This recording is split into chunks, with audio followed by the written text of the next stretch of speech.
Welcome, listeners, to an episode of CRM MVP podcast.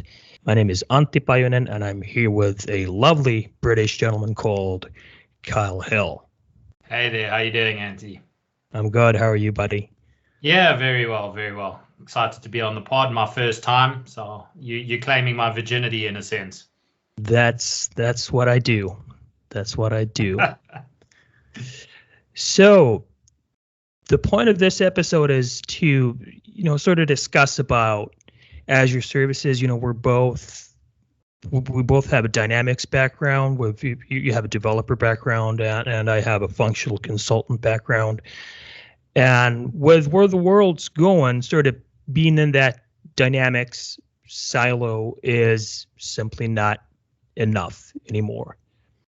So we got to branch out. We got to, kind of venture into those strange new worlds and see what's on those other clouds besides that Dynamics cloud. So the idea of this episode is really to just, look at some Azure services that we kind of think and see as important for solution architects and functional consultants to know so that they can be better at their job.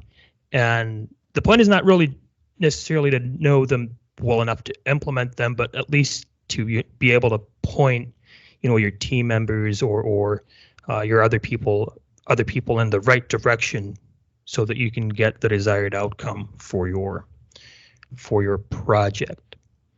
Yes, I mean, I think that's quite important because as much as we think the world revolves around biz apps, there are sort of additional services and scenarios outside of that. And not being aware of them can often lead you down a path which is very difficult to recover from. And this naivety, if you can call it that, of the ecosystem in which biz apps exists is something that obviously we can have a look at addressing today. And I know you, like I, often run into these Azure services, and there's several hundred of them, 200 at least. So you can't be an expert in all of them, but to have some awareness is definitely something that should be in sort of every biz apps toolkit, every biz apps consultant's toolkit, so that we can advise correctly. Exactly. Now, one of the things that I'm sort of faced myself is and a question that I keep asking myself is, to what extent should I really know those services that are out there? Because I know that I need to know the at least the very basics of kind of some of the few that come up every once in a while, or maybe not every once in a while, but pretty frequently. But should we really be deep dive Azure experts in some of those, or more generalists? What do you think?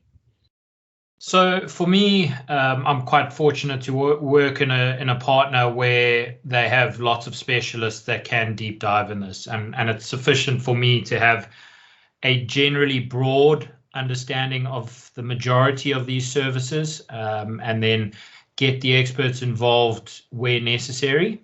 That being said, there are some common services that I seem to bump into time and time again, and it makes sense to be able to have a level 300 or a level 400, to use Microsoft terms, discussion with other parties about what the best approach is in them. So for me, it would be a sort of blanket approach to a vast majority, and then specializing at least to a sort of level 200, level 300 on probably 10, 15 of them, and knowing enough to make you dangerous. That's the phrase I use. Knowing enough to ask the right questions and dictate whether or not there's a follow-up action, or you need to get somebody more specialized in the room to help you. Yeah, exactly. I think that makes sense. So would you say that it's enough to make you dangerous, sort of know just a bit more than the customer does, perhaps, so that you get those vibes out that you're actually a professional and know what the heck you're talking about? Yeah, so that's always a good help, especially when you're in the pre-sale cycle.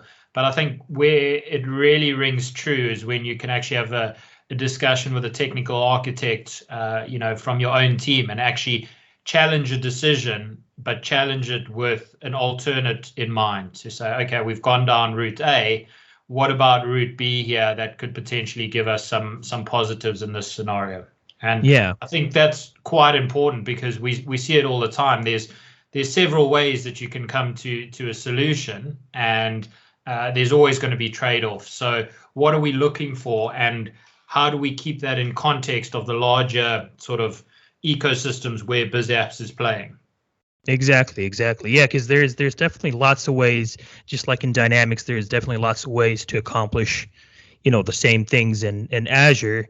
And I guess that when you had people that are used to approaching a problem in a certain way, they kind of tend to stick to their methods and choose that method that they've always chosen, and there might actually be a better solution around the corner. It might not be the latest and the coolest and the newest tech, but it might be more functional and better suited for the customer needs than the ones that people have kind of been doing over and over again. Yeah, I would totally agree with that. And branching out, getting out of your comfort zone and learning something new, obviously very beneficial. You'll learn something, you'll become more skilled. So never any time lost in that. Yeah, definitely. So you mentioned that you do pre-sales. I do pre-sales as well, so that's naturally a spot where you see a vast majority of the different bits and pieces of the whole ecosystem, and kind of try to figure out where everything fits and put things together. What are some of the latest things that you've sort of encountered and that have really struck your mind? Hey, this is something that I need to get do some more research on. So one of the ways that I actually prepare for a lot of pre-sales engagements is I cheat a little bit and I take some of the common themes that Microsoft will put into market. And they spend a lot of money into researching what's topical, where there are needs. And the latest term, as an example, being thrown around is CDP, Customer Data Platform. You've probably come across it as well, and customers resonate to that. And it's a very generic term on purpose because there are lots of ways to get there. You can build something up on an infrastructure basis, or you can use a service that exists today. But ultimately, if you can talk a little bit around that and then back it up with some services in front of a customer, you come across fairly credible, but also you usually end up getting a much better solution in front of the customer. Yeah. No, this is actually interesting that you're mentioning that because it was just a few weeks ago when I was having a discussion around pretty much the same and around how much work there is in the market, at least here in Finland, around data warehousing, data platforms, and how customers are really, like you said, resonating to that.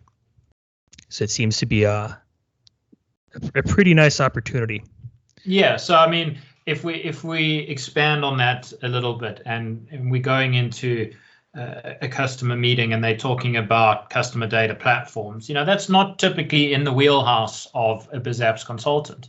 We very focus on some transactional data that ultimately ends up in one of these platforms or a data warehouse or something like that. So knowing that messaging is going into market from Microsoft says, okay, I at least need to know what actually substantiates that and what's behind a customer data platform.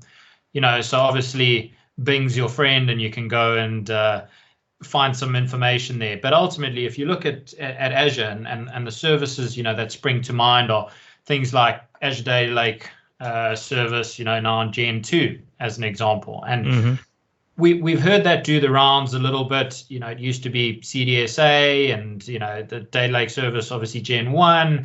And now it's kind of baked into some of the products that we're seeing in things like customer insights.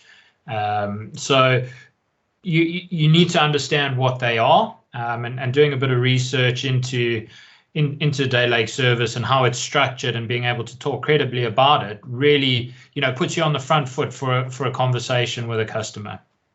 Exactly. Yeah. And that's actually that's a really good point, because there's a lot around, the Dynamics world happening right now, which is also tied to data lake. And not going into the specifics, I have to say that I actually forget which part of all that is NDA and which is actually released out to the public.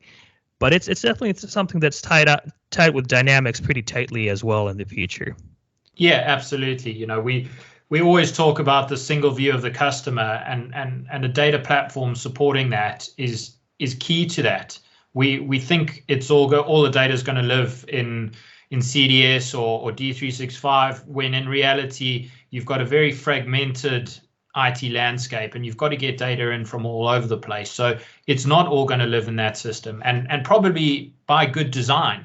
There's a lot of sort of really base transactional data that you'd never want in your customer engagement system of choice. So that's a really key part of it. And branching out from that, as an example, I do quite a lot of work in the IoT space, and generating huge amounts of data coming through there, and you get into discussion in terms of a CDP, and start considering services, unstructured storage like blob storage or Cosmos DB.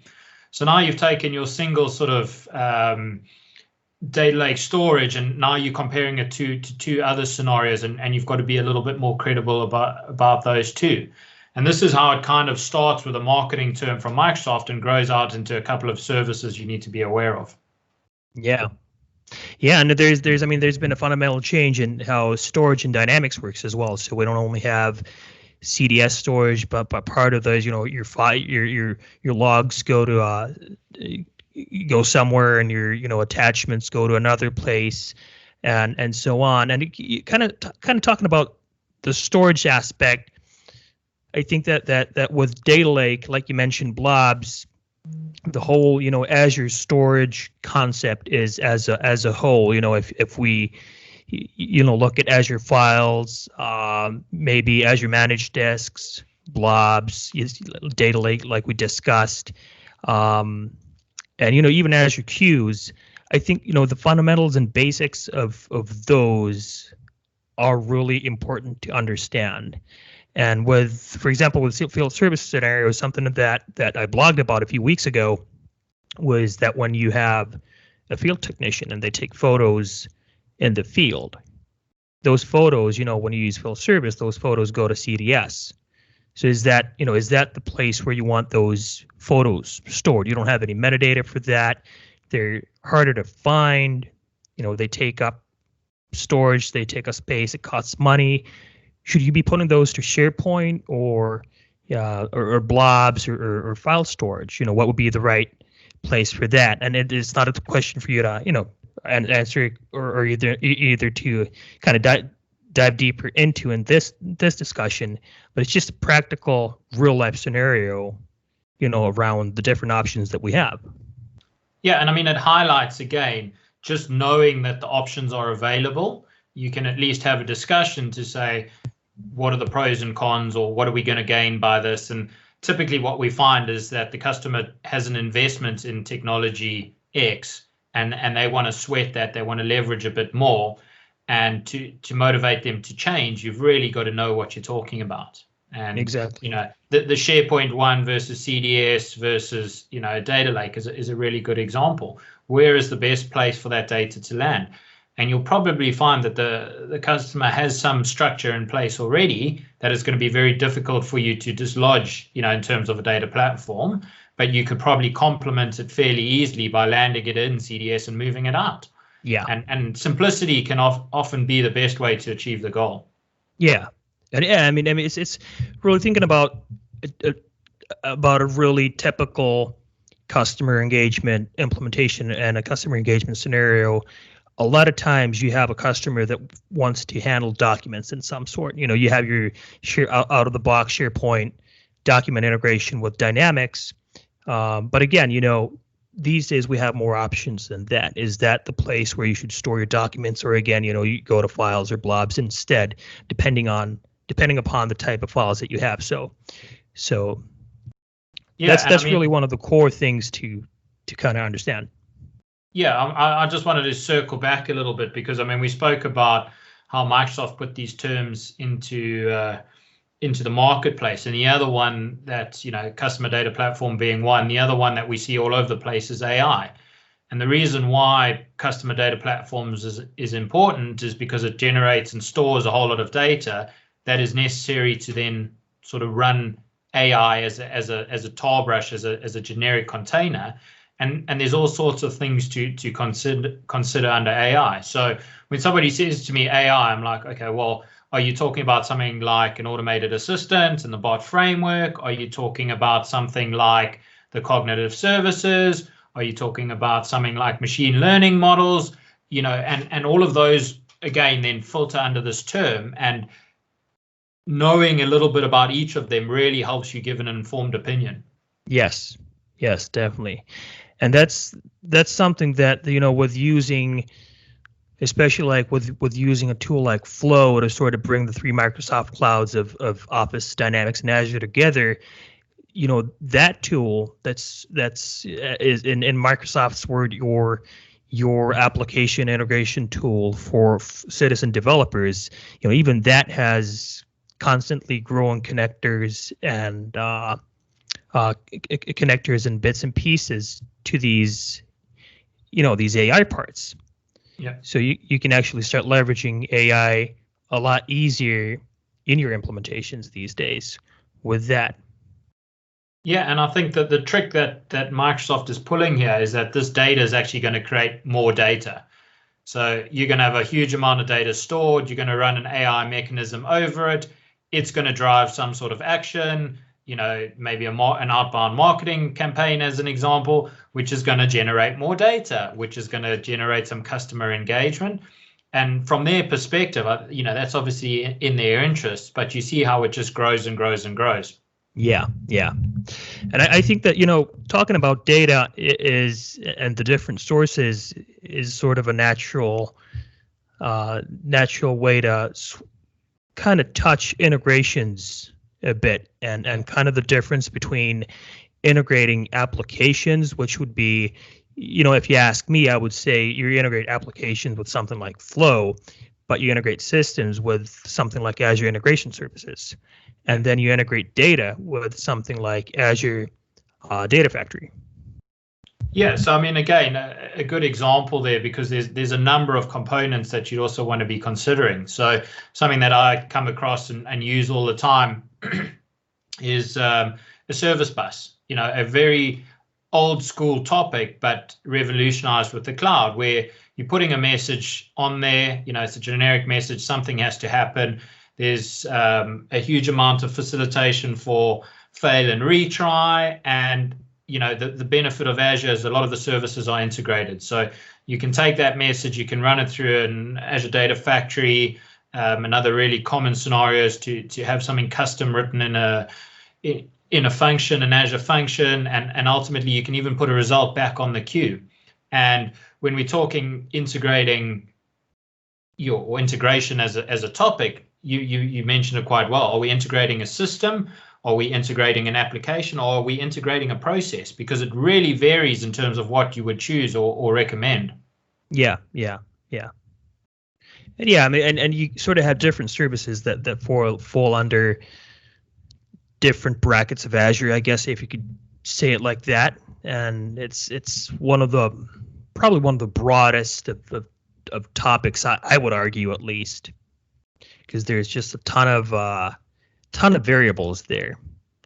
But again, some sort of, you asked the question before we started recording. You said, again, you kind of touching back to the point of a BizApps consultant should know a lot of Azure, and I think an integration discussion is always a good discussion. To what extent? Yeah, so I mean, I can't think of a recent project where we haven't had some sort of integration requirement, and it goes from very complex ERP and SAP integrations to slightly more trivial sort of flow-based tactical integrations. And it is absolutely something that needs to be in a BizApps consultant's arsenal to say, yeah, I can speak credibly about this, or at least I know the work that I'm doing doesn't start and end in Dynamics, typically it will have some other touch points. And Yeah. Flow is a good example of how we've made integration much more achievable for a functional type consultant. I grew up in terms of my career, .NET coding with SQL, and you had to have a really specialized skill set and lots of experience. And we've come to a place now where I can achieve those same examples through Flow, in a matter of minutes. And yes, it's a really good solution, but is it fit tactically in all scenarios? And that's something that's situationally based, and you'd have to have those discussions. Exactly. Yeah. Exactly. Yeah. I mean, is it Flow, or is it Azure functions, or is it logic gaps? I think that's an ongoing discussion that there's no winners, nor is there any losers in that one. That's like managed versus unmanaged.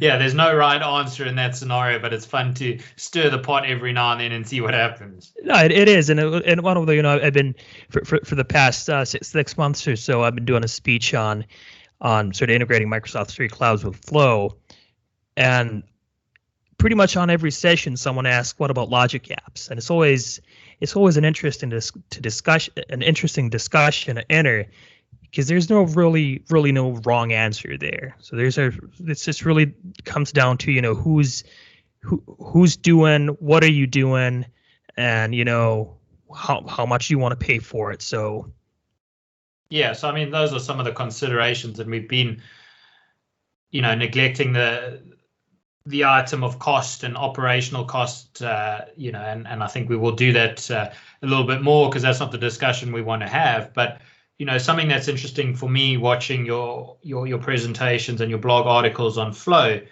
to me, you've become more and more developer centric. You started with a low code, no code platform in Flow, and you've actually had to upskill yourself and become more dev centric with some of the patterns that you're putting in there, the JSON objects that you're having to create. And it'd be interesting to hear your perspective on how that's, how you've upskilled yourself there and become aware of what's possible. Yeah, I mean, that's for especially around that service, not knowing anything about code, not even being able to write HTML, like nothing. It's definitely an interesting journey and an interesting learning curve, and it's sort of a bit necessary, I'd say. It's just something that's this day, and this is the world we're living in, and I would generalize that be it a dev or a functional consultant or a solution architect, whether you're doing code or not, it's just something that people kind of need to get into, at least know some basics and have some understanding of what you can do, because the potential is really immense with that specific tool. Yeah, and I think that highlights the evolution of the BizApps consultant becoming more technical by stealth. You don't realize it, but what you're understanding there and what you're facilitating is basic coding principles, and they're getting quite advanced now. I've seen some of the flows you've written, and I'm very impressed, to say the least. But that's a lot of knowledge that you wouldn't have just configuring a classic CRM 2011 as an example. For sure, yeah, for sure. Kind of touching, talking about functional consultants, and you mentioned that you do IoT.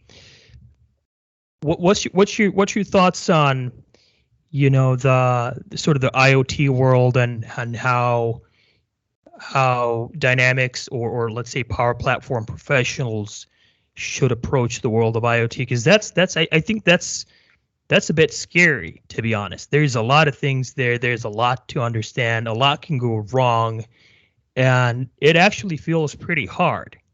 And you got a lot of services there. All I can see is, whenever I look at something like IoT Hub, all I can see is code. I can see Azure, Stream Analytics jobs running, and just people doing dev stuff, so to say. Yeah, scary stuff.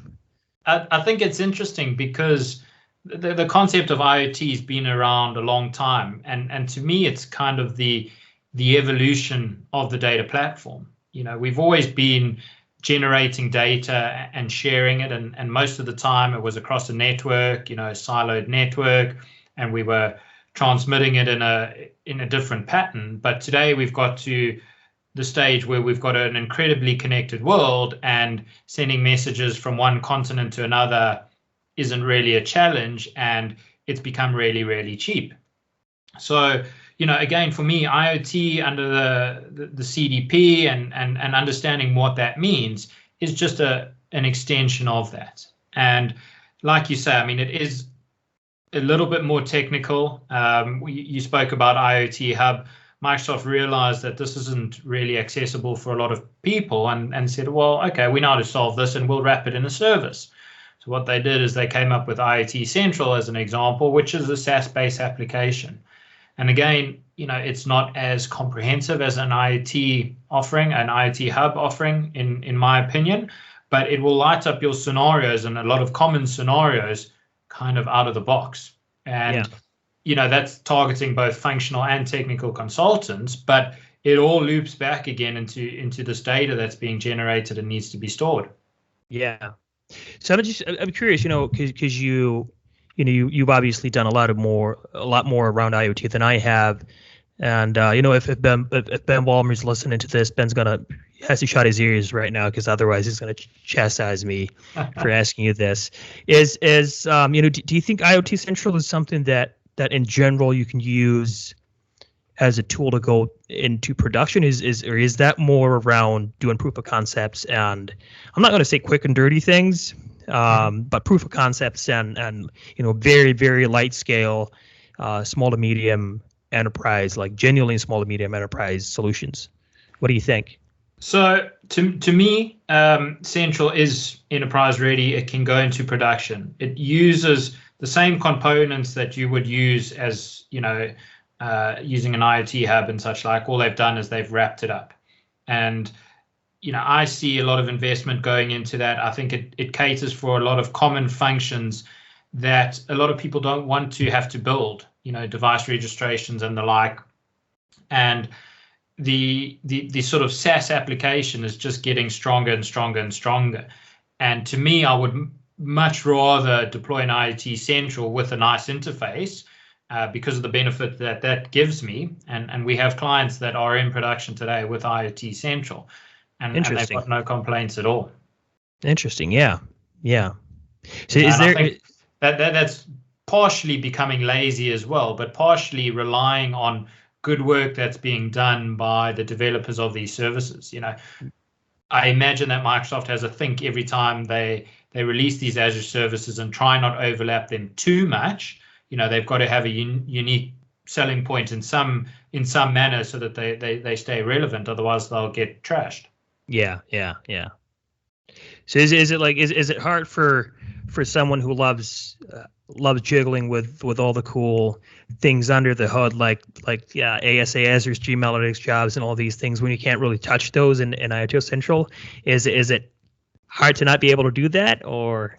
Yeah, absolutely. I think you lose a lot of perceived flexibility. So IoT Central is catching up a little bit, but you mentioned Stream Analytics as well, just a way to monitor the inbound flow of data. Now, there's lots of different ways we can do that. Stream Analytics just does it in a sort of near real-time fashion, and you can see how it's evolved out of the SQL world, and the commands are fairly similar.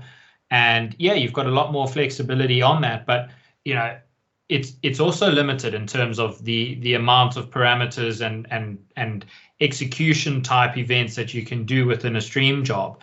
And being an always on service, there's a cost to consider there.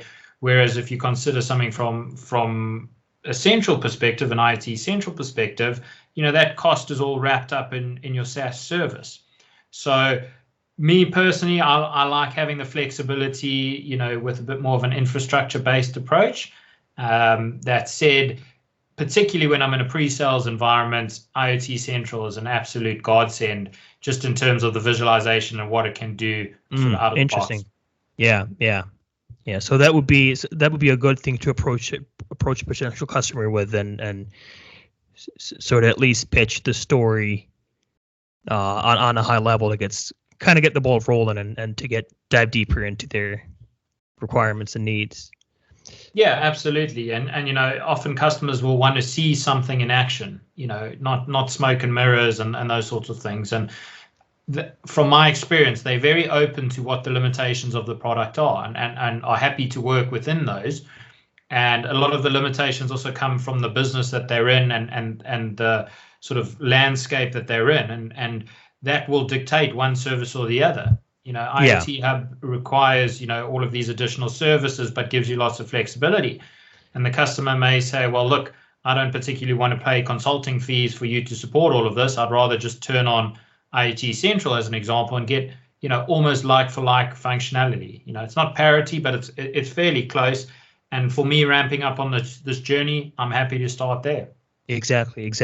How do you see the sort of the upgrade from Central to Hub, if there is, you maybe do a proof of concept or start with something small, and then you get something done, something doesn't get done, and you realize that you got to scale up. Is it something that's sort of generally saying easy to do, or would that require drastic measures to kind of scale up from Central to Hub? Good question. And the reason for that is a lot of the functionality that you get out of Hub is coming to Central kind of by de facto. And the migration for me isn't as easy as it seems. And I would prefer to advise somebody straight up to say, look, what are your intentions in terms of this IoT platform? Is it something that's going to be critical to your business and it's going to grow? If so, you're definitely going to want the flexibility of IoT Hub. And this is true for a lot of the scenarios we were speaking about earlier. Let's take another one under the AI banner. If you want to do virtual agents as an example, it's going to cover a lot of stuff really well out of the box. But for now, if you want a huge amount of flexibility and lots of additional scenarios, you're better off looking at something like the bot framework. Yeah. So I would always push back on those scenarios. And what I would look at is whether these services are just there to plug a gap, and are seen as a cost perspective, or whether these services are actually going to be a serious value generator going forward. So let's take IoT as an example. Is it just a mechanism to ingest data from an existing IoT sort of landscape? Okay, well, we're just ingesting data. There's not a huge amount of value there. But if we are looking at a scenario where we're going to provide a service-based offering where IoT is part of that and it's part of the core operational and there's messages going backwards and forwards and we providing a servitization type of model, that's a value generator. You can charge higher prices for those sorts of services, and you no longer treat that as a cost. You treat it as something that's generating value for you. Exactly. Now, out of curiosity, where do you see something like time series insights with IoT? Analyzing sort of to get that data in and to really analyze that and dissect that and show concrete value to your business decision makers. Is that something that you think is an Azure service that us functionals as well as solution architects should be aware of, or is it more like deeper dive Azure IoT knowledge? So for me, I wouldn't say it's deeper dive knowledge, but it's definitely something that I would show on a secondary or a follow-up meeting. And the reason I say that is because a lot of the components that you'd be discussing in a TSI, time series insights type of scenario, is around machine learning type of scenarios. Is this anomaly? What's caused this anomaly? How does this pattern vary from previous patterns or predicted patterns going forward? Yeah. And a lot of organizations aren't quite ready to have that discussion, especially when you're considering just, how do I provide quality customer service and, SLA based management and work order scheduling. So to suddenly start having a discussion, a little bit beyond that and saying, how do we help you predict anomalies and act on these? I think you need a more refined audience. Is it, again, an extension of some of the components, and is it something that we should know about? Absolutely. Is TSI the only way we can do that? No, I would argue not. We've got at one end, we've really got complex scenarios like, the machine learning algorithms and the ML workbench and things like that. And on the other end, we've got more sort of citizen dev friendly AI builders sitting out of the Power Platform. And again, depending on the scenario, the AI builder is using those same fundamental services just in a slightly reduced capacity. Exactly. And that actually brings us to another, exactly around this, to another sort of whole big area of Azure, which is cognitive services and machine learning, and really also, really the difference between machine learning and cognitive services. So we have those from the Power Platform point of view. We have, like you said, AI Builder that's really brought onto the platform so that everyone can leverage that, not just Dynamics or Power Platform professionals, but the end customers as well. So they're really bringing those cognitive services bits and pieces on the Power Platform as well. Yeah, and to me, cognitive services focus on this sort of situational awareness, understanding what's going on around you. And, whether that's a vision service or an audio-based service or even a video. Video is becoming more and more common today in terms of interpreting what's going on. Is something out of place? There's some great demos out of there. The common one is understanding what's in a fridge and what needs to be restocked. Is there a hazardous tool outside of a zone? Is there a security breach, somebody being in a zone that they shouldn't be? And these services are all about that cognition, understanding what's going on and helping us where today, and coming from the biz apps world, you'll be familiar with this, we'll ingest a whole lot of data and some human typically looks at it and says, okay, what's the next best action? What are we doing? How do we resolve this complaint? We've got tools to help us there, and these cognitive services are really the extension of that. These platforms, these technologies becoming smarter and saying, actually, we think we as the cognitive services think we've got a good idea of what that is. And now instead of a human spending time understanding, they can just validate and click the next button. Yeah. So, we were speaking about field service a little bit earlier, and there's a good example there with some of the latest releases where the custom vision service is just built in. The guys at Resco have done a great job there. And it's the idea being that you arrive on site and you don't even have to click through the app anymore. You just use the vision service, you snap the customer asset, and it says, here's all the detail and here's the work order that's related to. And, to me, that simplicity is really, that's innovation at work. You've arrived on site, maybe something geo-fenced and it's triggered. It knows where you are. You take the picture. It becomes a little bit big brothery, but in that scenario, you're saving minutes, and minutes over thousands of work orders a month add up to a significant cost saving. Yes, exactly. You get more done, a lot of more work orders in, so you actually turn out with a bigger revenue and more under the line through all that. That's interesting. That's definitely something that it would be really sweet to see in a live demo sometime. Maybe Microsoft has that at some conference up and running. So if anyone from Microsoft is paying attention, listening, set that up. Matt, I'll put out a video soon. It's a fantastic bit of capability, and again, just showing how easy it is to consume these services. And one for me that's still amazing that it's around is, thinking of AI Builder and the business card reader. The amount of value, and we used to have ISVs that would do this, and you'd have to pay a huge amount of money, and they're still around today, and it's still a problem. Well, not a problem. It's a scenario that comes up, and I think it's fantastic to say we've taken technology and we've facilitated that and made it even easier now as part of the core platform. I love it how, it's just that the first time I heard about the business card reader, I love it how people go nuts over something, something sort of that simple. And then just the fact that how many people use business cards these days? Apparently, a lot do. I have business cards that I do hand out, but it's so funny how people just go nuts over something that scans your business cards. Yeah, I mean, it's strange in this digital world that we still do carry business cards, and that's still a requirement for a solution. And all these trade shows where you're swapping all these business cards. I mean, it's still valid. It is, yes. Even with the tools that we've got available to us, Quick Canvas app would be fantastic in that scenario, or LinkedIn Connect or something like that. But yet we still hang on to these business cards and use them as part of our business operations. Exactly. Well, you know what? I think we've been at it for a while. We don't want to get anything cut out or edited away. So I think we gotta wrap it up pretty soon.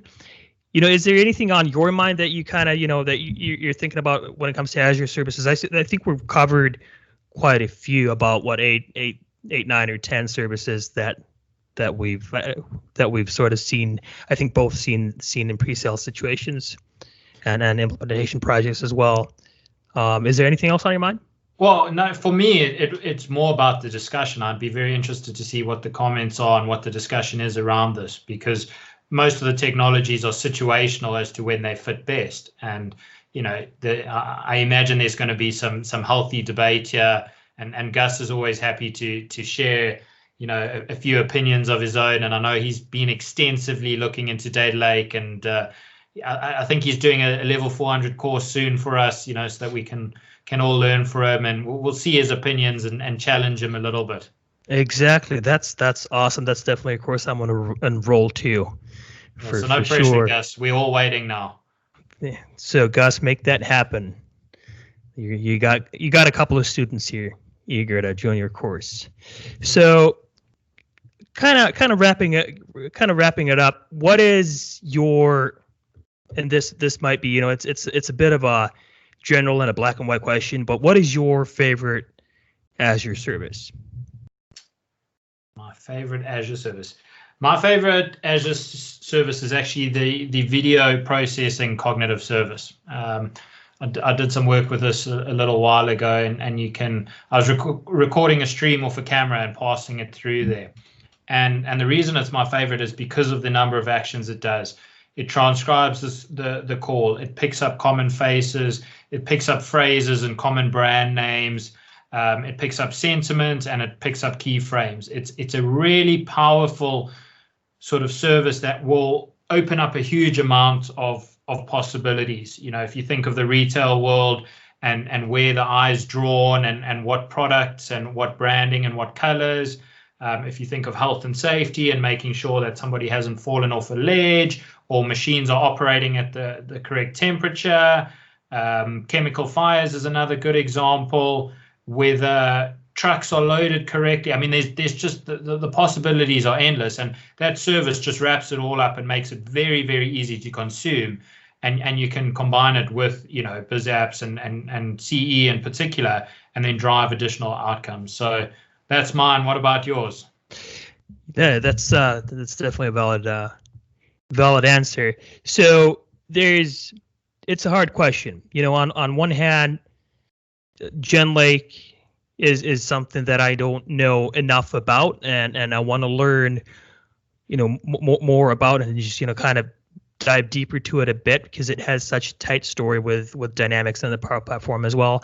Then on the other hand, I've been really diving deeper and deeper into Flow the past year and 3 months or whatnot. So I'd say that Azure Integration Services, with all it has, API management, logic apps, service bus, event grid, all of that is something that I would choose as my favorite, because I don't understand that all, and I want to learn and be better at it, to be able to talk more about integrations, and the more I know about logic apps, the more I know about Flow. So AIS would be definitely my pick for now. That's good. It sounds like a commitment to have a few more blogs about that, Antti. Oh, man, I think it is. So bonus question, what do you think is Ben Vollmer's favorite Azure service? Ben Vollmer's favorite Azure service. That is a really good question. I'm going to have to say it's going to be something in the IoT realm. The way that he drools over those services, and what their capabilities are. I'm not sure if he's going to tap into Hub or to Central. What do you think? What would his preferred one be out of those two? I actually have the answer here. You do have the answer there. I do. Yeah. Now you're going to share it. I am. You need to take a guess first. As to which one of those two? I'm going to say IT Hub. That's a good guess. IT is a guessing game. All right. So I was able to get a hold of him real quick, and he said that it's actually Stream Analytics. So it's a bit of a favorite to hate and struggle with. And what he says is that he loves what he does, and some awesome things that's in it, like anomaly detection and whatnot. But he's also saying that his strength isn't in SQL, nor is it in JSON. Jeez. How can he love a service that he doesn't configure and do himself? So the last part of this is probably what drives us all that are really passionate about the platform and all these things. It's combining them in a way that constantly drives him towards being better and learning more. Yeah, and I think Ben's a good example where, if he's got a curious mind and he'll say, okay, what is the service? Is there something better that we should be doing here? And he's obviously not scared to voice his opinion. And I think as BizApps consultants, it's a good example to follow, to challenge something, but have an alternative ready to discuss. Say, yeah, if I don't think, Azure integration services are the way to go, and we're going to go with service bus queues and Azure functions, have an opinion on that. And there's no such thing as a wrong opinion, and you'll always be learning in that fashion. Exactly. All right, it's been a good roll. It's been a good run. I want to thank you, Kyle. Thanks to the listeners. We're going to post some show notes and definitely, pick up the discussion, ask questions, voice your opinions. There's not a single right answer, nor is there a wrong answer in these things. We all have good opinions and good arguments. So, keep the discussion vibrant. And until next time, have an awesome day.